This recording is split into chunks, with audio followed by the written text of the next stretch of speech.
Advocate Abu হেনারা যে অনেক বিষয়গুলো নিয়ে আসছে আপনি শুনলেন। এক কথা যদি বলি, ছাত্রদের হারার পিছনে কারণটা কি, কিংবা শিবির জেতার পিছনে আসলে কারণটা কি? অনেকগুলো বিষয় নিয়ে আসছেন। না, নীলুফার আপার সাথে আমার অনেক টক শো হয়েছে এবং উনি রিজনেবল কথা বলার চেষ্টা করেন।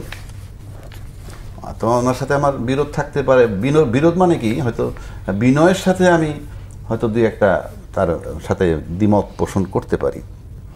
যেমন ধরেন নীলুফার আপা বললেন যে বাড়িতে বাড়িতে গিয়ে টাকা দিছে, পয়সা দিছে, ইত্যাদি ইত্যাদি, প্লাস তাদের যে মাদার পার্টি, মাদার সংগঠন জামাত, একদিকে উনি বলছেন যে ভিন্ন নামে তারা নির্বাচন করছে, আবার জামাত সহযোগিতা করছে। মাদার পার্টি সহযোগিতা করলে আমি অপরাধ মনে করি না, কারণ আমরা অতীতে যে নির্বাচনগুলো দেখে আসছি, ছাত্র সংগঠন যেটা বিশ্ববিদ্যালয়ের, সেটা হলো মাদার পার্টির একটা এক্সটেনশন। মুখে গল্প করে লাভ নাই, এমন না যে মাদার পার্টির সাথে যোগাযোগ থাকে না। মাদার পার্টির শক্তিতেই কিন্তু ছাত্ররা ওখানে শক্তি দেখায় বা ছাত্র সংগঠনগুলো শক্তি দেখায়। এখন এতে ঘরে ঘরে গিয়ে টাকা দিল, নীলুফার আপার বললেন, আমি তাকে চ্যালেঞ্জ করছি না, কিন্তু প্রশ্ন হচ্ছে এটা তো ভোটের আগের দিন বা ভোটের দিন সকালে দেয় নাই, এটা তো 2, 4, 5 দিন, 10 দিন, 15 দিন, 20 দিন যদি পিছনে যায়। আপনারা ইলেকশনের দিনে জানতে পারলেন, বুঝতে পারলেন, এর আগে জানলেন না কেন? এর আগে জানলে মিডিয়ায় কথাগুলো আসলো না কেন যে এটা তো হওয়া উচিত না? কিংবা এর কাউন্টার, পয়সার খেলা তো বাংলাদেশ সব নির্বাচনেই কম বেশি হয়, এটা গল্প করে তো লাভ নাই। কাউন্টার দিতে পারলেন না কেন? আপনাদের তো দেওয়া উচিত ছিল। বাট ওনার একটা জিনিস আমি গুরুত্বপূর্ণ সাথে নিয়েছি, সেটা হলো খরগোশ এবং কচ্ছপের লড়াই। এটা যদি হয়ে থাকে যে আমরা তো খুব দ্রুত দৌড়াচ্ছি, কোনো অসুবিধা নাই, কিন্তু কখনো কখনো বিরতি এমন হয়েছে হয়তো বিরতিতে ঘুমাইয়া পড়ছে। আর একটা বিষয় খুবই লক্ষণীয়, উনি বলছেন যে ভিন্ন নামে তারা নির্বাচন করছে। এটাকে যদি আপনি কৌশল ধরেন, সেটা তো আপনার একটা বিশাল ব্যাপার। আপনার সাকসেস হওয়াটা জরুরি। যেমন কানায় চায় চোখ, আমি চাই বিজয়। এখন বিজয়টা তারা নিছে, সহজ সরল কথায় ভোট বেশি পাইছে। আবার যদি ওনরাই বলতেছেন যে আওয়ামী লীগের ভোট, তার মানে আওয়ামী লীগ বলতে ছাত্রলীগের ভোট তাদেরকে দিয়ে দিচ্ছে, তাহলে তো ভোটের কারচুপি নাই, মানে ভোট পাইছে। মানে ছাত্রলীগের ভোটও যদি তারা দিয়ে থাকে, তাহলে তো ভোটেই দিচ্ছে তারা। কিন্তু প্রশ্ন, ভোটগুলো আসলো কেন? শিবিরের বাক্সে এই ভোটগুলো গেল কেন? এটা হলো মেইন প্রশ্ন। ওখানে যেমন প্রতি 100 ভোটারের মধ্যে কোনো দল করে না, কোনো ছাত্র সংগঠন সম্পৃক্ত না, এমন ভোটারও তো আছে। আমি জানি না তার পার্সেন্টেজ কত। আমরা যদি জনসংখ্যার হিসাব করি, বাংলাদেশের বাইরে যেমন বাংলাদেশের মধ্যে অন্যান্য ভোটার, সেখানে হয়তো 15%, 20% ভোটার আপনি পাবেন যারা হয়তো সংগঠনের সাথে সম্পৃক্ত না, নাম কস্তে গা বাসায় চলে। এটা নিশ্চয়ই 100 ভাগ ভোটারই তো বিভিন্ন সংগঠনের সম্পৃক্ত না, ওই সংগঠন ছাড়াও থাকে, তাদের ভোটও কিন্তু আছে এখানে। আমার কাছে যে জিনিসটা পার্টিকুলারলি মনে হয় যে সেটা হইল এবারের ভোটে সময় বিবেচ্য বিষয় কি নিছে। আপনি যদি কতগুলা মাদার পার্টির বক্তব্য শোনেন, এখানে কিন্তু এই যে মাদার পার্টির ইনফ্লুয়েন্স, অর্থাৎ বাবা মায়ের ইনফ্লুয়েন্সের সন্তানের উপরে পড়ে, সেটা বলছি। Mother party Jamaat, mother party BNP. Mother party Jamaat কিন্তু ম্যাক্সিমাম ক্ষেত্রে বিতর্ক যেটা হতে পারে এরকম বিষয় থেকে তারা সাইলেন্ট ছিল। যেমন ধরেন দায়িত্বশীল আমি বলছি, আমি কি বলেন, কি প্রশ্ন করবেন আপনি? আমি যেটা কারচুপির যে অভিযোগ, সেটার বিষয়ে একটু বলেন। কারচুপির কথা নাই এখানে। ওনারা যেটা বলছেন কারচুপির কথা, কারচুপি তো বলছেন না। বলছি ছাত্রলীগের ভোটটা দিয়ে দিছে, ওইটা তো আছে, কারচুপি আছে। ছাত্রলীগের ভোট পাইলে তো কারচুপি লাগে না। কথাটা try to understand my point. আপনি যখন ছাত্রলীগের ভোটটা পেয়ে যাবেন, তাহলে তো ছাত্রলীগের ভোটটা পেয়ে গেল তো আর আপনার কারচুপি লাগে না। আর নিরীহ ভোটার যেগুলো আছে, এটা কেন? আপনি একটা ঘটনা মনে রাখতে, আমি একটা জায়গায় ছুটে আসছি, ওটা পরে যাচ্ছি, তাহলে আপনি এটার জবাব দিই। আপনি জানেন এবারের বিবেচ্য বিষয় কি ছিল? আমার ব্যক্তিগত মতামত, এবারের নির্বাচনের বিবেচ্য বিষয় ছিল জুলাই চেতনা কারা ধারণ করেন। কারণ আমরা 71 সালে যুদ্ধের পরে মুক্তিযুদ্ধের ধারণ করতে করতে 53 বছর পার করছি, কিন্তু আজকের যে প্রজন্ম, তাদের চোখের সামনে 71-এর মুক্তিযোদ্ধা বলতে কিছু নাই। ওটা ইতিহাস, ওটা ইতিহাস। কিন্তু তাদের চোখের সামনে ঘটছে এই ঘটনাটা কতদিন আগে? মাত্র 12, 13, 14 মাস আগে। এটা 14 বছর আগের ঘটনা নয়, 14 মাস আগের। যেই ছাত্রগুলো মাঠে ছিল, তারা দেখছে এই লড়াইয়ের সময় তার সামনে কে, পিছে কে, ডাইনে কে, বায়ে কে। আপনার এই কথার যদি উত্তর খুঁজতে যায়, তাহলে তো গণতান্ত্রিক ছাত্র সংসদ যেটা আর কি, অর্থাৎ যে বাক্সাস যেটা আপনার যাকে এনসিপি যাকে সমর্থন করে গেছে তাদের আসা উচিত ছিল। শেষ করতেছি আমি, তার সাথে তো সংগঠনটার ব্যাপার আছে। কারণ আপনি এনসিপির যে কথাটা বলছেন, এনসিপি এখন পর্যন্ত কোনো ভিত্তি হয় নাই আপনার কথায় আর কি। আমি জুলাই স্পিরিটের, হ্যাঁ জুলাই স্পিরিট তো আপনারও ছিল, জুলাই স্পিরিট ওনারও ছিল। আপনি তো ছাত্র না, আপনি দাঁড়ালে আপনি ভোট পাইতেন, কথার কথা বলছি। তারা সেটাকে বিবেচনায় নিছে। কিভাবে বিবেচনায় নিছে? যে এর ভিতরে দলগতভাবে কারা আছে, সাংগঠনিকভাবে কারা আছে, তার ভিত্তিটা কোথায় বেশি আছে সেটাকে গুরুত্ব দিছে। ভোট যাতে বিফলে না যায় সেটাও দেখেছে। প্লাস ছাত্রলীগের ভোট যদি এখানে এসে থাকে, সবকিছু মিলে ছাত্রলীগ কি কনসিডার করছে, এটা কি জুলাই চেতনার পক্ষে নাকি বিপক্ষে, প্রশ্নটা এখানে। আমার মনে হয় আপনি বিজ্ঞাপন যতই দেন না কেন, আমরা কিন্তু সবাই জুলাই চেতনার পক্ষে। সেই প্রশ্নের উত্তরে কি আসে? ছাত্রদল জুলাই চেতনার পক্ষে না বিপক্ষে? কি ছাত্রদল, সেটা তো আমি বলতেছি না, ভোটাররা বিবেচনায় নেবে কথাটা। Try to understand my point. আমি যদি ফেক নেই যে উনি জুলাই শক্তির পক্ষে, এটা আমার ব্যাপার, আমি বলছি ওই জায়গাটা। তাহলে তারা যে ভোটটা দিল, কারণ শিবির কোনোভাবেই এই ভোট পাওয়ার কথা না, তাহলে পেল কিভাবে? একটা বিষয়তে এডমিট হয়েই গেল ওনাদের কথায়, যদি ছাত্রলীগ ভোট দিছে, তাহলে জুলাই চেতনা একটা কাজ করছে। সেটা যদি করে থাকে, জুলাই যোদ্ধা যে মাঠে ছিল সে সামনে পিছিয়ে ডাইনি বাইকে দেখছে। সুতরাং আপনার আমার তাকে বুঝাইতে হবে না। আপনার কি মনে হয় ছাত্রলীগের ভোটগুলা শিবিরের পক্ষে গেছে? আমি সেই বিতর্কে যাচ্ছি না, কারণ এটা তারা বলছে। এখন ধরে নেন, আমি আপনার কথা জানতে চাচ্ছি। আমার কথা যদি ধরেন, আমি তো একটা জায়গায় আছি, বিবেচনায় নিছে। বিবেচ্য বিষয় ছিল জুলাই চেতনার পক্ষে কারা, জুলাই চেতনাধারী কারা। ছাত্রলীগ ওই পক্ষে কেন ভোট দিবে? ছাত্রলীগ তো ওনারা বলছে, আমি বলছি না। আমি তো বলছি না, ওনারা যদি বলে যে দিয়ে থাকে তাহলে তাদের বিজয় সুনিশ্চিত হয়ে গেছে। আমার কথা হচ্ছে যে আপনাকে চেঞ্জ আসতে হয়। আপনি যেমন, আমাদের এখন একটা থিওরি চলে, রাজাকার যিনি ছিলেন তার অপরাধ। আপনি আপনার অপরাধের জন্য কি আপনার নাতিকে শাস্তি দিব আমি? আজকে কিন্তু বাংলাদেশের নাতিকেও রাজাকার। সেই জায়গাটা সেই জন্য আমি বলছি, জুলাই চেতনা যারা ধারণ করছে, এই ভোটাররা যাদেরকে বিশ্বাস করছে যে কারা জুলাই চেতনা ধারণ করে, ভোটাররা তাদেরকে ভোট দিচ্ছে। যদি আপনার কথায় আমি আসি, তাহলে একমাত্র শিবিরই কি জুলাই চেতনা ধারণ? সেটা তো আমি বলতে যাবো না আপনাকে। আপনার কথা, একজন ভিপি দাঁড়াইছে যে একটা মেয়ে, সেও তো 3000+ ভোট পেয়েছে। বাট তারা কনসিডারেশন নিচ্ছে, আফটার তো একটা সংগঠন আছে, ওই সংগঠনগুলোর মধ্য থেকে যাদেরকে মনে করছে সেই সংগঠন তো ন্যাচারালি ভোট বেশি পাবে।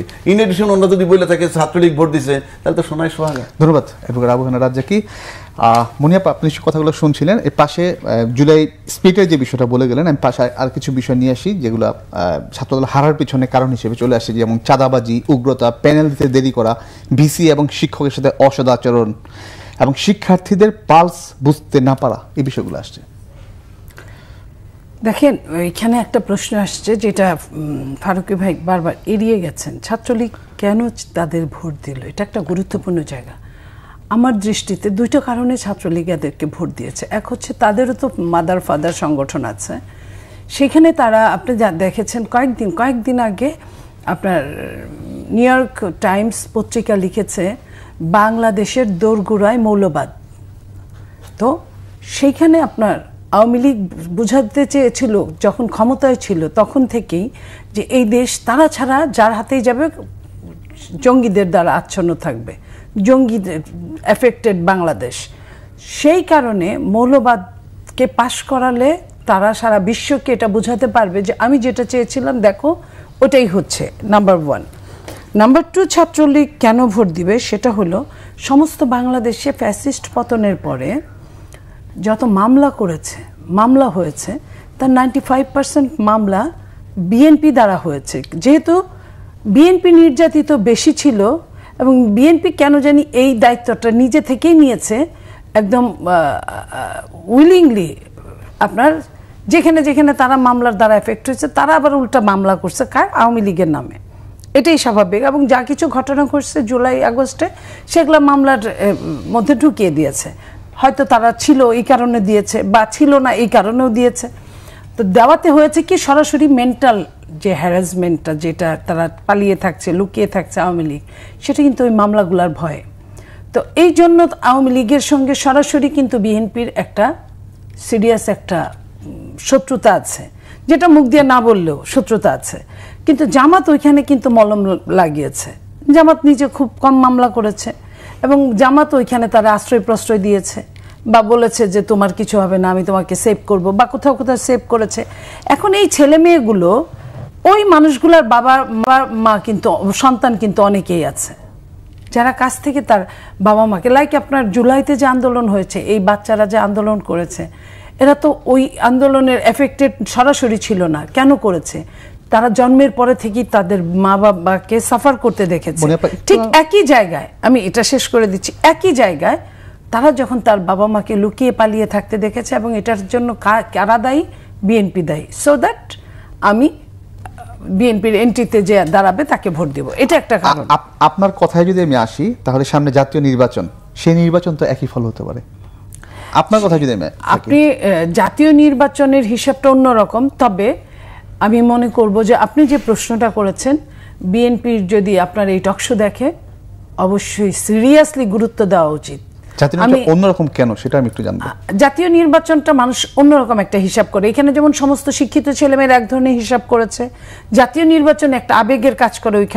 ওইখানে শিক্ষিত অশিক্ষিত মূর্খ সবাই আছে। আবার যেটা আমাদের নেতা তারেক রহমান সাহেব যে কথাটা বলেন যে এইবারের নির্বাচন ভিন্ন, কারণ 5 কোটি ইয়াং ভোটার আছে।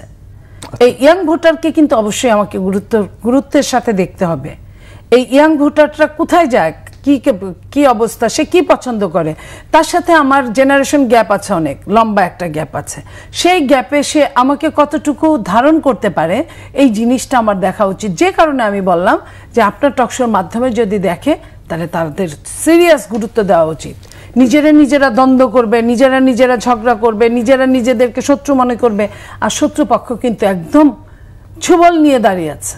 আরেকটা অভিযোগ ছিল ছাত্রদল হারার পেছনে যে চাঁদাবাজি, উগ্রতা, প্যানেল দিতে দেরি করা, ভিসি এবং সাথে যে অসদাচরণ, এই বিষয়টা নিয়ে। ভিসি বা টিচারদের অসদাচরণ, তারাও কিন্তু অসদাচরণ অনেক করেছে। এটা অসদাচরণের দায়িত্বে যে ওই দিনের সঙ্গে সঙ্গে যে ভোটটা চেঞ্জ হয়ে যাবে, এটা ঠিক না।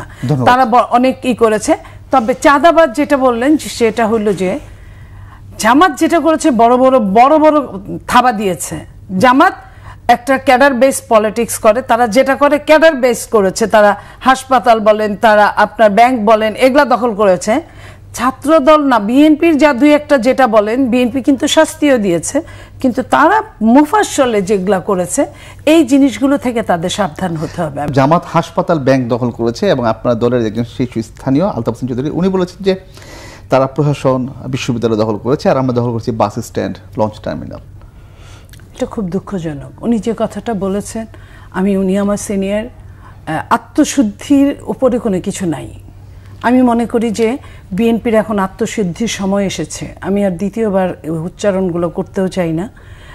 এই আত্মশুদ্ধি প্রমাণ করবে আগামী 4 মাস পরে, 5 মাস পরে যে নির্বাচনটা হবে।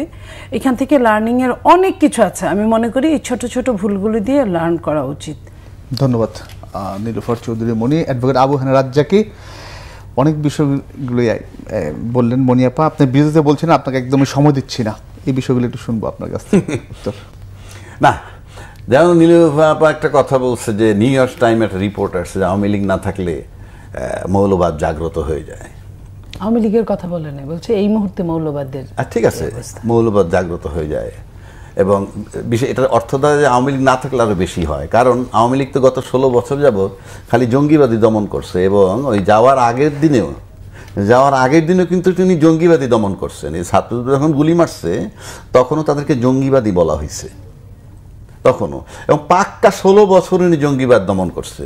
তো যেই দেশে জঙ্গিবাদ 16 বছরে দমন করতে পারে নাই, তাতে বুঝার একটা একটা ফালতু বক্তব্য। কেন আপনি 16 বছরে শেষ করতে পারেননি? 16 বছরে ইয়াবা দমন করতে পারেননি। আজকে কিন্তু ইয়াবা নিয়ে আলোচনা হয় না বাংলাদেশে, এই 11 মাসে হয় নাই। আজকে কিন্তু 11-12 মাসে, 1 বছরে জঙ্গিবাদ নিয়ে আলোচনা হচ্ছে না, কোথাও জঙ্গিবাদ নিয়ে আলোচনা হয় না। আমি চ্যালেঞ্জ করলাম, তার মানে কি দেশের লোক কি জঙ্গিবাদটাকে মেনে নিছে? নো, ওটা ছিল জুজুর ভয়, আপনার ক্ষমতায় থাকার। আর এই যে কথাটা বলছে, একটা জিনিস তো পরিষ্কার করেই দিলেন ওনরা, ছাত্রলীগ ভোট দিচ্ছে, তারপরে পাশ করছে। এখন যদি বলে যে জঙ্গিবাদ জাগছে বা মৌলবাদ জাগ্রত হয়েছে, এই কথাটা না বললে ভালো হইতো না? এখন তো বুঝেই দিল যে ছাত্রলীগ ভোট দিছে, ভোট দিয়ে বিজয় করায় বলতেছে যে জঙ্গিবাদ বা মৌলবাদ উপরে উঠতেছে, সাথে তো এটা অ্যাড করে দিছে। আপনার তো এইটা বলা উচিত ছিল না, এইটা না বইলা বললে এটা খাইতো, এখন বিশ্ব খাবে না। কারণ ওনরাই বলতেছেন যে ছাত্রলীগ ভোট দিছে, তো ছাত্রলীগ ভোট দিলে তো মৌলবাদের ভোট নাই, দেখানোর জন্য করছেন, তাহলে এটা খাবে না। বরং এই পার্টটা যদি বন্ধ রাখতো তাহলে ভালো হইতো আমি মনে করি। কারণ আপনি তো বলেই দিচ্ছেন এরা ভোট বেশি পাইলো কিভাবে, তাদেরকে যে জঙ্গিবাদ প্রমাণ করবেন বা মৌলবাদ প্রমাণ করবেন কিভাবে? আমরা না ভোট দিয়ে তারে, ওরা ভোট দিয়ে তারে উঁচা করে দেখাবে, এটা হবে না। ওইটা যদি গোপন থাকতো তাহলে একটা কথা ছিল। তাহলে আজকে ওনরা এই টার্নটা বাদ দিয়ে যদি বলতে থাকে হ্যাঁ এই যে জঙ্গিবাদের উত্থান হইতেছে, মানে হয় আওয়ামী লীগের মতো স্বাধীনতার পক্ষের শক্তি অথবা বিএনপির মতো স্বাধীনতার পক্ষের শক্তি ক্ষমতায় থাকতে হবে, তা না হলে জঙ্গিবাদ জাগ্রত হবে। কিন্তু যেহেতু বলে দিচ্ছেন ছাত্রলীগ ভোট দিচ্ছে, কাজে এটা আর খাবে না। এটা গেল একটা দিক। এখন আসেন দ্বিতীয় দিক। আওয়ামী লীগ যদি এটা পারেই, তাহলে জাতীয় পর্যায়ে যে জামাত আওয়ামী লীগ জামাতরে ভোট দিবে না, তার কি গ্যারান্টি আছে? তার কি গ্যারান্টি আছে? এটাও তাদের জন্য চিন্তার ব্যাপার, অবশ্যই চিন্তা করতে হবে। দুই, প্রশাসনিক কারচুপি বলেন আর যা কিছু বলেন, আবার আওয়ামী লীগের সহযোগিতা বলেন, তাহলে তো আওয়ামী লীগের প্রশাসন মাঠে, আবার আওয়ামী লীগ যদি সহযোগিতা করে তাহলে তো মনে হয় জামাতই ক্ষমতায় চলে যাবে। সেটা তো চিন্তা করা উচিত মারাত্মকভাবে। এখন যদি মনে করেন যে আওয়ামী লীগের সহায়তায় জামাত ক্ষমতায় যাওয়ার পর সবাই মিলে আমরা আবার এস্টাবলিশ করব, রাজাক ভাই এটা মনিয়াপার কথা বলছেন, আপনার কথা একটু শুনতে চাই। কারণ অনেকে বলছে যে এই নির্বাচনের পর ডাকসুতে একবার আসে জামাত শিবির, আপনি বলছেন জাতীয় পর্যায়ে, এবং ডাকসুর যে অবস্থা, যেহেতু ছাত্রদল ভোট বর্জন করছে, ছাত্র শিবিরের 5টা প্যানেল, সেখানেও ছাত্র শিবির চলে আসবে। এই যে হাইপটা উঠেছে জাতীয় নির্বাচনের ক্ষেত্রে, এখন কি জামাত সেই ইলেকশনে গণভোট পিআর থেকে সরে আসবে, সেই ইলেকশনে যাবে? হ্যাঁ, সেখানেই আমি আসতেছি। পিআর থেকে জামাত সরে আসবে না। কেন সরে আসবে না? আমার কথা যদি আপনি আমাকে বলেন, ছাত্রলীগ জামাতে ভোট দিছে, ওনরা ছাত্রলীগ শিবিরকে ভোট দিছে, ওখানে থাকলাম, ওনরা বলতেছেন যে জাতীয় পর্যায়ে এটার কোনো ইম্প্যাক্ট নাই। এটা যদি আমি বিশ্বাস করি, জামাতও বিশ্বাস করবে। এখন যদি জামাত বিশ্বাস করে যে জাতীয় পর্যায়ে আওয়ামী লীগের ভোট আমি পাবো না, তাহলে তো সে পিআর থেকে সরবে না। কথাটা বোঝার চেষ্টা করেন। আর শুধু যদি নিশ্চিত থাকে যে আমি আওয়ামী লীগের ভোট পাবো, তাহলে পিআর থেকে সরবো, বিষয়টা সহজ। কিন্তু যেহেতু ওনরাই আবার বলতেছেন জাতীয় পর্যায়ে এটার কোনো ইম্প্যাক্ট নাই, তাহলে জামাত কেন বিশ্বাস করবে? সুতরাং জামাত পিআর থেকে সরবে না। জামাত কি এদের কথা বিশ্বাস করবে? করবে কি করবে না জামাতের ব্যাপার। এখন আসেন, পিআর থেকে সরবে না। এখন আসেন এটার ফ্লোতে কি হইতে পারে জাতীয় পর্যায়ে। এবারের কথা বলছি আমি। এই যদি জাকসুতে তারা বিজয় লাভ করে, ডাকসুতে করেছে, আপনি নিশ্চিত থাকতে পারেন চাকসু এবং রাকসুতে এটা একটা ইম্প্যাক্ট হবে। এইভাবে যদি এই ওয়েটটা কাজ করে, আর যদি ছাত্র সংগঠনগুলো তারা নিয়ন্ত্রণে নিয়ে নেয়, ছাত্র সমাজ থেকে পিআরের দাবি উঠবে, আপনি লিখে রাখতে পারেন। তাহলে রাষ্ট্রীয় পর্যায়ে জামাতের পিআরের দাবি, জাতীয় পার্টির পিআরের দাবি, আবার স্টুডেন্ট ফ্রন্ট থেকে সমস্ত ছাত্র লেভেল থেকে যদি নির্বাচিত প্রতিনিধিদের পিআর লেভেলের দাবি আসে, একটা বাজে পরিস্থিতি হওয়ার সম্ভাবনা আছে। অর্থাৎ জোরালোভাবে এটার উপরে ডিমান্ড আসতে পারে, নট আনলাইকলি। দুই, এবং আজকে যেটা হচ্ছে এই পিআর পদ্ধতির দাবিটা, আপনি কি জানেন যে জাতীয় পার্টি দাবি করতেছে, জাতীয় পার্টির পিআর পদ্ধতি দাবি করতেছে, এবং Jatiya party is backed by Awami League, কোনো সন্দেহ নাই। এবং জাতীয় পার্টি এখন খুব ইনফ্লুয়েন্সিয়াল। তার প্রমাণটাই হইল নুরুর উপরে যে টর্চারটা হয়েছে। মানে এই যে রাজনৈতিক প্রোগ্রামের সংঘর্ষের কারণে, আমার ওই জায়গাটা আসবো, কিন্তু আপনার কাছে আর একটা বিষয় ক্লিয়ার হতে চাই, যে বিষয়টা অভিযোগ আসতেছে আর কি, এই যে জামাত হাসপাতাল বিশ্ববিদ্যালয়ের যে জয় জয়কার দখলের যে অভিযোগগুলো আসতেছে, এগুলো এখন কথা হচ্ছে যে উনি ওনার পার্টির একজন সিনিয়র সম্পর্কে বলছে যে উনি দ্বিমত করতেছে বিনয়ের সাথে। কিন্তু প্রশ্ন হচ্ছে যে আপনি পার্টির নেতার একজনের কথা নিবেন, আরেকজনেরটা নিবেন না, যেটা সুবিধার সেটা নিবেন, যেটা অসুবিধার নিবেন না। আপনি ছাত্রলীগ ভোট দিচ্ছে সেটা কেউ দেখেন নাই, কিন্তু আপনার একজন নেতা বলছে সেটা মেনে নিচ্ছেন। আবার যিনি বাস স্ট্যান্ড দখল করতেছে ওইটা করতেছে, আর ওরা বিশ্ববিদ্যালয় সেটা মানবো না, এটা তো হবে না। তবে একটা জিনিস আমি পরিষ্কারভাবে বলতে পারি, 5ই আগস্ট আওয়ামী লীগ চলে যাওয়ার পর যে সমস্ত জায়গায় চাঁদাবাজিগুলো হইতো, যে সমস্ত জায়গায় সিন্ডিকেট ছিল, এরকম 50 লক্ষ স্পট যদি থেকে থাকে, 6ই আগস্ট থেকে সেটা খালি ছিল না। আর যেহেতু 6ই আগস্ট থেকে সেই জায়গাগুলো খালি নাই, সেটা পূরণ করেছে অন্যান্য রাজনৈতিক দল, পার্টিকুলার কোনো দলের কথা আমি বলছি না, অন্যান্য রাজনৈতিক দল। আর সেক্ষেত্রে জামাত যদি বিশ্ববিদ্যালয় দখল করে থাকে, মানে ওনাদের সিনিয়র নেতার কথা বলি, আমি যদি সিনিয়র নেতার কথাটা বিশ্বাস করি, তাহলে টেম্পো স্ট্যান্ড দখল করছে তারা, আর জামাত ইসলাম দখল করছে ওই লেভেল। তো ওই লেভেল যদি দখল করে, আপনার মাঠ কন্ট্রোল করে কিন্তু ঘর। কিরকম? একটা থানা কন্ট্রোল করে পুরো এলাকা, তার মানে ঘর কন্ট্রোল করে মাঠ। তো সেই ঘরে যদি জামাত ঢুকে যায়, সেই ঘরে যদি শিবির ঢুকে যায়, কন্ট্রোলিংটা তো তার কাছে চলে যাবে।